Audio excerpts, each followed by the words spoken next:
Guys, this is going to be a lesson on intervals. An interval is the distance between two notes, either harmonically or melodically, meaning one after another or simultaneously like a chord.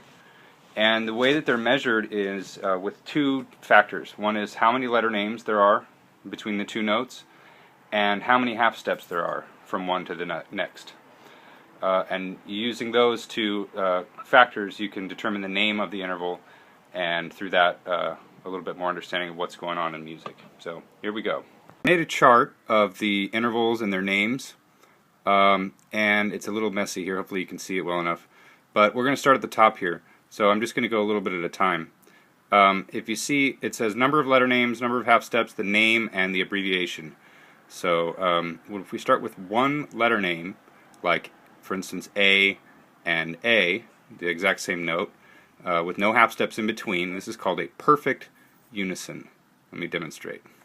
So unison is two of the same exact notes. So I've got 5th fret of the 6th string, which is A, and open 5th string, which is also A. The same A. At the same time. This is a perfect unison. So played one after another, it's just the same note. Repeated. Played harmonically like a chord, it would just sound like one note, a little fuller maybe. Now, what do I mean by perfect intervals?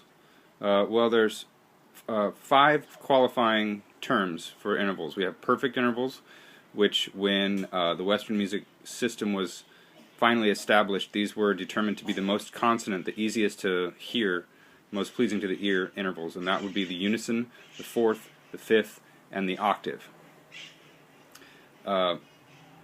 Perfect intervals can only be altered by 1, augmenting them, raising them a half step, or 2, diminishing them. So you have augmented and diminished intervals.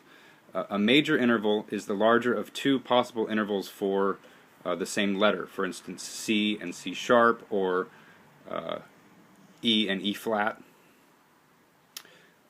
So they have 2 letters, but there's the sharp and flat also has something to do with it. So we have major and minor intervals based on those.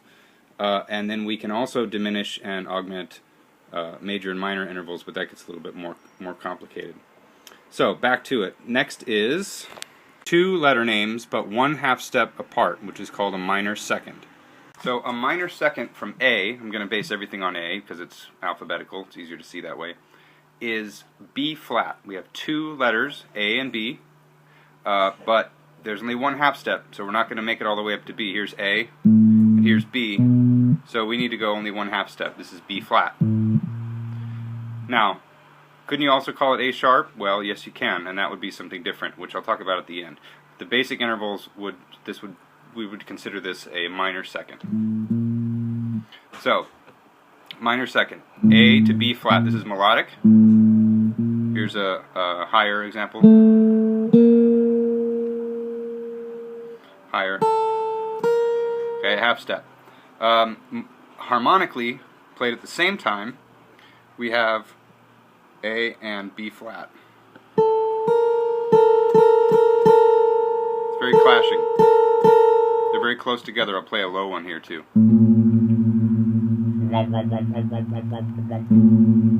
Okay, very dissonant by itself. In the right context, a minor second can sound very cool. Alright. Next is 2 letter names, but 2 half steps. The major second. So a major second is going to be from A to B natural. Now we have 2 letter names, A and B, and 2 half steps. So from A, we go 1, 2. By the way, I didn't say this in the beginning, but if you don't already know, a half step is 1 fret distance on the guitar. That's probably something that should have been made clear. A half step is one fret, and a whole step is 2. So that's all we're doing. We're going a whole step up from A to B, or a major second. This is melodic.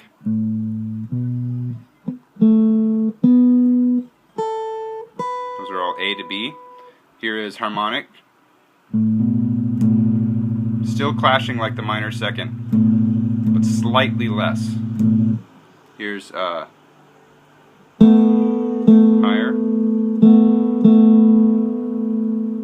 And higher yet.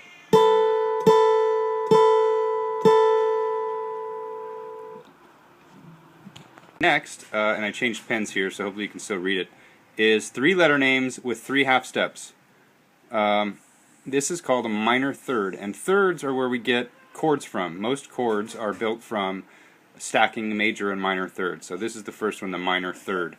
Here we go. Minor third is 3 letter names, A, B, C, and 3 half steps from A.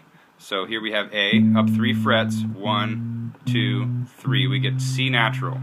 A to C is a minor third. Here's melodically.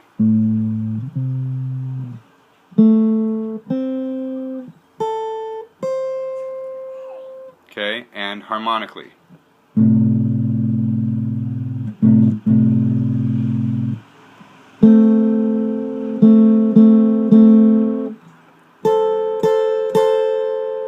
A and C together, A up to C, is the first third of an A minor chord, and I'll show you that in a second. Next is still 3-letter names, but 4 half steps in between. This is called a major third. So it's slightly bigger than the minor third, just as the major second was slightly bigger than the minor second. So the major third here, from A up, we have 3 letters, A, B, C once again, but we have to go one farther than C. So this was 3 half steps. 4 half steps is going to be C sharp. Big stretch there, A up to C sharp. So this is melodically.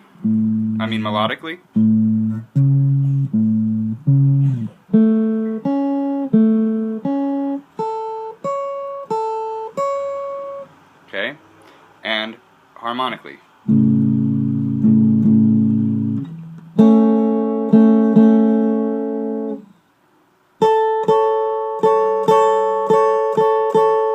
Okay? Now, if, like I was talking about the major and minor third, if we take the A and C, which is our minor third, and we go from C up a major third to E, C, D, E is 3-letter names, and C up to C sharp is 1, D, D sharp, and E is 4 half steps. So C up to E is 4 half steps, and 3-letter names, that's a major third, C to E. So we have A, C, E, there's your A minor chord. That's what makes A minor. Conversely, if we start at C and do a major third up to E again, and then a minor third from E, which is E, F, G, with 3 half steps. So from E up to F, from F to F sharp, and from F sharp to G. 3 half steps from E to G, we get C, E, G. That's your C chord, C major. We'll do chords another time. The thirds, we get into fourths. 4-letter names, but 5 half steps is called a perfect fourth. This is one of our consonant intervals. It's supposed to sound very clear and strong. So a perfect fourth is, usually you can do it by fretting, barring a fret. So A up to D, we could reach way up here. That's 5 half steps, 1, 2, 3, 4, 5 from A.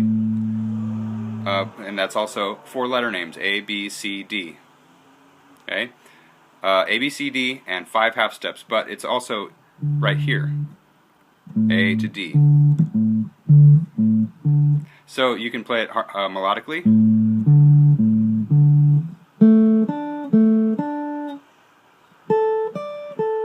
or harmonically.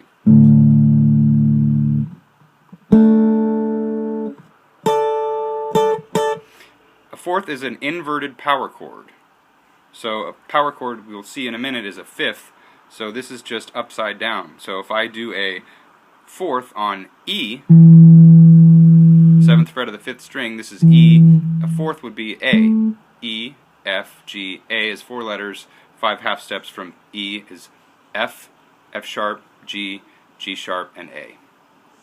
So that would be this. If I flip it around, you get, and I'll show you this in a minute, and invert this, put the A on the bottom, we end up with a perfect fifth, and I'll explain what I mean in a minute. It's a little bit strange. If you notice, right here, we have 2 that's also known as tritone. Okay, we have an augmented fourth and a diminished fifth. So when you have perfect intervals, you can't make them major or minor. You have to either augment them or diminish them. So if we go one farther than a perfect fourth, we get an augmented fifth. An augmented fourth. So that's 4 letter names, but now 6 half steps. So if we still have 4 letter names, we have something with A going up to D something or other. Well, D natural was a perfect fourth, so up a half step from D is D sharp. This is your tritone, or Diabolus in Musica, for those of you who know anything about the Catholic Church. I don't really, but I know that this was banned in the medieval era, and before the Baroque era. You were not allowed to play tritones. Now, someone could probably come back with me at me with better info than that. Anyway, tritone, the classic Black Sabbath tune, Black Sabbath, actually on G, goes to the octave, and then down to the tritone. It's heavy metal personified right there.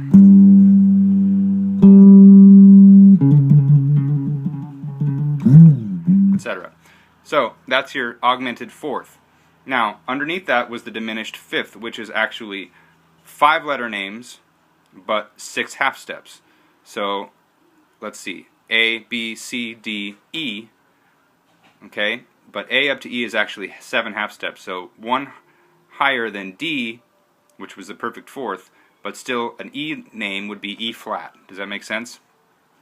So we can call this note D sharp, one half step higher than D, or E flat. That's called enharmonic spelling, and it basically means 2 names for the same note.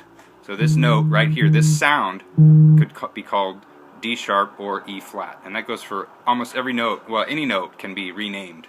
We have things called double flats and double sharps, which are a pain to read, but they're real things. So the sound is the same, but it can have more than one name, enharmonic spelling. So if we call it a D sharp from A, it's an augmented fourth. If we call it an E flat from A, it's a diminished fifth. So it's all a matter of perspective. So here's one here.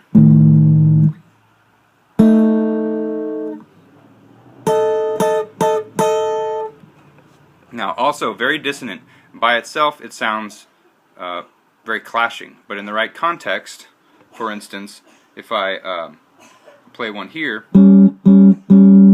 this is between G and C sharp or D flat, if you will. We'll call it a C sharp in this case. If I add a few notes, it becomes A7,